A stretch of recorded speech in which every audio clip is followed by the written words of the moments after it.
สบายดีวันนี้เราจะพามายิงแอด TikTok เนาะซึ่งหลายคนก็ยังยิงบ่ได้เทื่อวันนี้เราจะพายิงแบบละเอียดก่อนอื่นเราเข้าไปที่หน้า TikTok เนาะเดี๋ยวมาเลือกโพสต์ที่เราต้องการยิงเนาะโอเคเดี๋ยวเราจะเลือกเป็นตัวอย่างให้เบิ่งก่อนเนาะ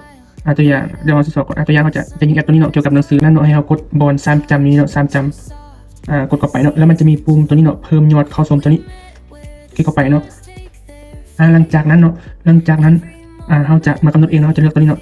รายละเอียดเพิ่มเติมตัวนี้เนาะหลังจากนั้นตัวนี้พอเราจะยิงให้คนเบิ่งเนาะหลังจากนั้นเราจะปรับแต่งเองอยู่นี่ตัวรูมเนาะปรับแต่งเองเราจะมาปรับแต่งเองประมาณนี้เนาะ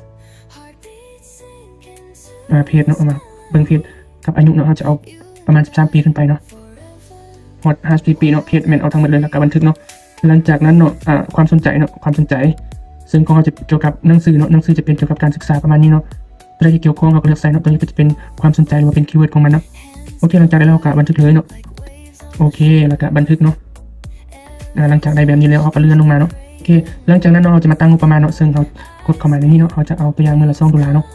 กดเข้าไปยืนยันเนาะโอเคแล้วเราจะยิงจากมือเนาะเราเลือกที่นี่เนาะเราเลือกอย่างนี้เราจะยิงจากมือตัวอย่างจะยิง3มือเนาะ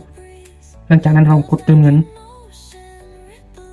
ซึ่งคอยน่าจะมีเงินอยู่ในกระเป๋าแล้วคอยสิบได้เติมเนาะคอยสิพายิงเลยเนาะเดี๋ยวก็จะเอาประมาณ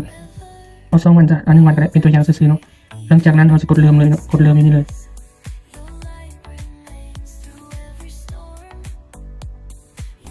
ซึ่งเราก็กดอยู่ในใจเลยเนาะนี่เรากดเลือกตัวอื่นเนาะแล้วกดส่งเลย